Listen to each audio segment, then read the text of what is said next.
अस्सलाम वालेकुम दोस्तों, उम्मीद करता हूँ आप सब खैरियत से होंगे। आज की इस वीडियो में मैं आपको कुछ ऐसे फ्रेजेस सिखाऊंगा जिनको यूज़ करके आप इंग्लिश में बहुत ज़्यादा फ्लुएंट साउंड करेंगे।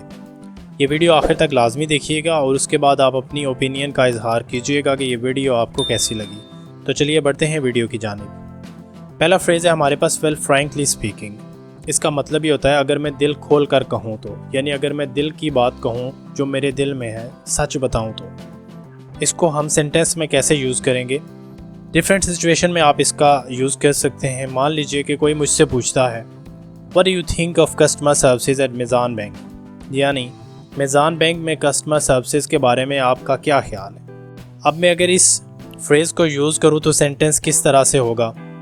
मैं कहूँगा वेल फ्रैंकली स्पीकिंग, अगर मैं दिल खोल कर कहूँ तो, यानी मैं अपने दिल की बात करूँ तो, customer services at Meezan bank are excellent. Meezan bank में कस्टमर सर्विसेज बेहतरीन है। ठीक है, वेल फ्रैंकली स्पीकिंग, अगर मैं दिल खोल कर कहूँ तो customer services at Meezan bank are excellent. Customer services Meezan bank में बहुत बेहतरीन है। नेक्स्ट फ्रेज है हमारे पास, वेल स्पीकिंग ऑफ। इसकी बात हो रही है तो वेल स्पीकिंग ऑफ के बाद जोन से टॉपिक की बात हो रही होती है आप उसको शामिल कर सकते हैं और बाकी आप अपनी बात मुकम्मल कर सकते हैं। फॉर एग्ज़ाम्पल, कोई मुझे कहता है या आपको कहता है, तुम्हारे क्या मशागिल हैं, यानी तुम्हारी हॉबीज़ क्या हैं, what are your hobbies.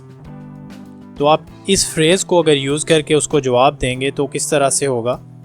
Well speaking of hobbies, यानी अगर हॉबीज़ की बात करूँ, मशागिल की बात करूँ, I like to play cricket and go for swimming. अगर मशागिल की बात करूँ, हॉबीज़ की बात करूँ तो मुझे क्रिकेट खेलना और तैराकी करना पसंद है। नेक्स्ट फ्रेज़ है हमारे पास, वेल टू बी ऑनेस्ट, अगर मैं सच कहूँ तो। इस फ्रेज़ का यूज़ भी आप तब कर सकते हैं जब आप किसी चीज़ के बारे में कोई स्टेटमेंट देनी हो, आपने कुछ बताना हो या आपने किसी क्वेश्चन का आंसर करना हो, तो आप इस फ्रेज़ का यूज़ कर सकते हैं। For example, do you like spicy food, क्या आपको मसालेदार खाना पसंद है? तो आप कहते हैं, वेल टू बी ऑनेस्ट, अगर मैं सच कहूँ तो, आई am not a big fan of spicy food.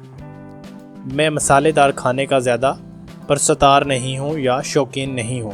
Well to be honest, I am not a big fan of spicy food.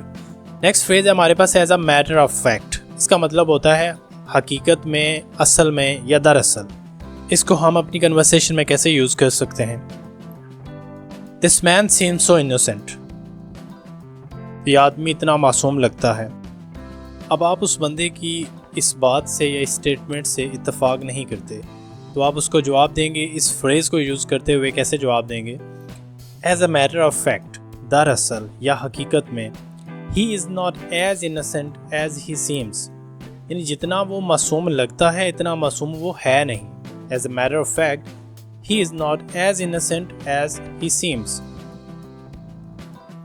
I hate to say this. इस फ्रेज़ को use आप कब करेंगे और इसका क्या मतलब होता है?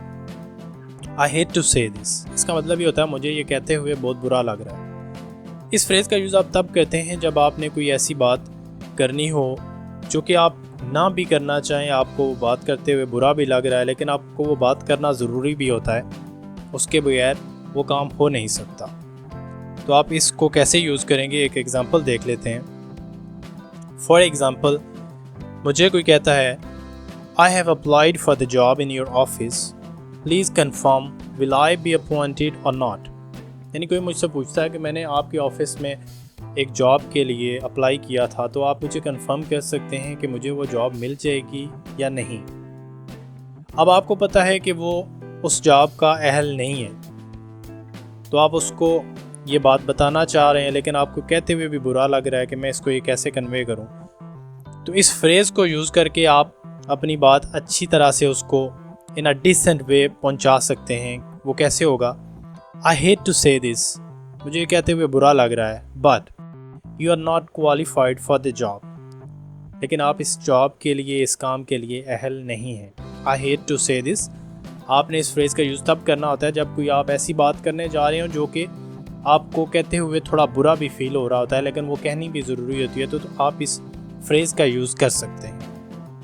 I hate to say this but you are not qualified for the job. Next phrase है नो ऑफेंस, बुरा मत मानना। नो ऑफेंस, बुरा मत मानना।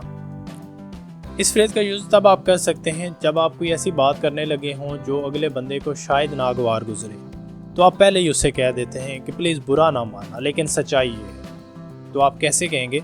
No offence but I think you looked way better in the last party. बुरा ना मानना, लेकिन मुझे लगता है कि आप पिछली पार्टी में बहुत बेहतर लग रहे थे।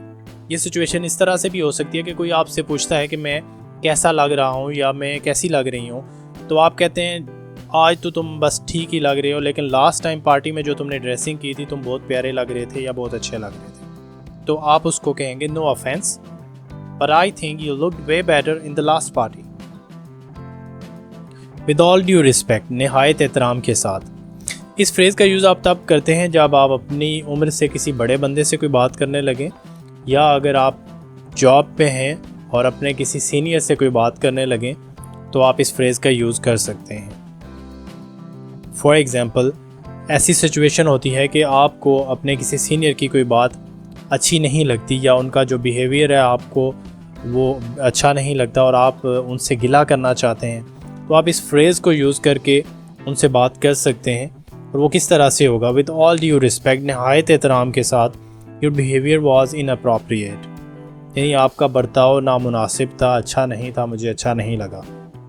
Well you can't really say this, तुम ऐसा भी नहीं कह सकते। इस फ्रेज़ का यूज़ आप तब करते हैं जब आपसे कोई बंदा ऐसी बात करता है जिससे सम हो आप एग्री करते हैं, लेकिन कहीं ना कहीं आपको लगता है कि ठीक है जो तुम कह रहे हो सही है, लेकिन ज़रूरी नहीं कि ऐसा हो भी।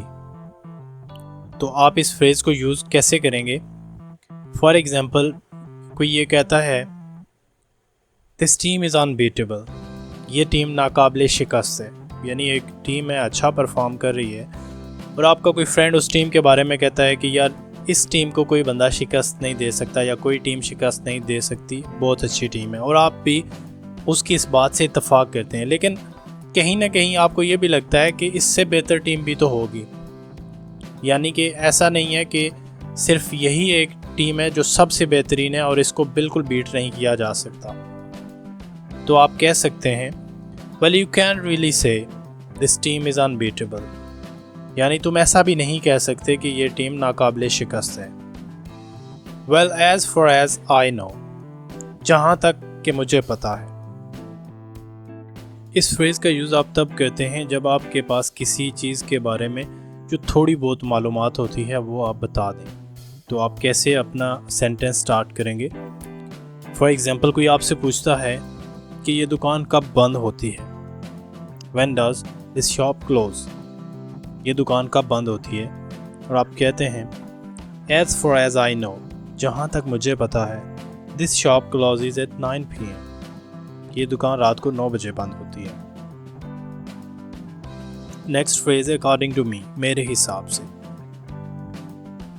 इस फ्रेज़ का यूज़ आप तब करते हैं जब किसी चीज़ के बारे में कोई बंदा आपसे ओपिनियन लेता है, कोई भी मैटर हो सकता है, कोई भी सिचुएशन हो सकती है, तो इस फ्रेज़ को यूज़ करके आप उस पर अपनी ओपिनियन दे सकते हैं। फॉर एग्ज़ाम्पल, इन उम्मीदवारों के बारे में आपका क्या ख्याल है, यानी ये जो कैंडिडेट्स हैं उनके बारे में आपकी क्या ओपिनियन है कि इनमें से कौन इस सीट के लिए बेहतर है। What do you think of these candidates? तो आप इसको इस तरह से कर सकते हैं आंसर, अकॉर्डिंग टू मी, मेरे हिसाब से, ही और शी, या यहाँ पे आप उस कैंडिडेट का नाम भी लिख सकते हैं। मान लीजिए कि मैं कहता हूँ कि अली इस जॉब के लिए सबसे ज़्यादा अहल है, तो मैं कहता हूँ according to me Ali is the most qualified candidate, ठीक है। या मैं कहता हूँ कि सना इस जॉब के लिए ज़्यादा क्वालिफाइड है, तो मैं कहूँगा according to me Sana is the most qualified candidate. Next phrase है well if I am not mistaken, अगर मैं गलत नहीं हूँ तो। इस फ्रेज़ का यूज़ आप तब करते हैं जब आप जो बात कर रहे हो उसके बारे में आपको इतना ज़्यादा नॉलेज नहीं होता और आप समझते हैं कि शायद हो सकता है मैं भी गलत हूँ, यानी मेरे पास जो इन्फॉर्मेशन इसके अबाउट है वो मैं बता तो देता हूँ, लेकिन हो सकता है कि ये गलत भी हो। तो आप इस फ्रेज़ को यूज़ करके अपनी बात कर सकते हैं। फॉर एग्ज़ाम्पल, कोई कहता है do you know the way to this park, क्या आपको इस पार्क का रास्ता पता है या आप जानते हैं कि इस पार्क में कौन सा रास्ता जाता है? तो आप कहते हैं well if I am not mistaken